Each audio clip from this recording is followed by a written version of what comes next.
冷灰一抹晚秋雲，山外松山霧層層，網中塵世千轉身。是春是冬是誰人？這是一首充滿禪意與感悟的現代詩作，以古典意象描繪人生的迷惘與覺醒。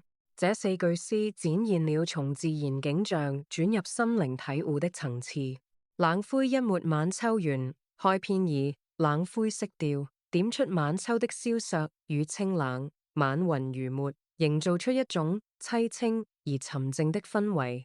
山外眾山霧層層，借用山外有山的意象，加上霧層層的遮蔽，像指人生中無盡的未知、障礙與難以撥開的迷霧。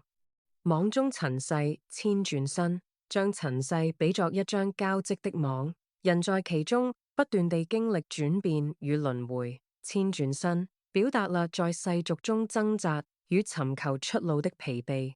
是春是冬是誰人？最後一句發出終極拷問：當季節的流轉，春與冬不再分明，當外在的環境模糊時，核心的問題回歸到自我。在千百次的轉身之後，我究竟是誰？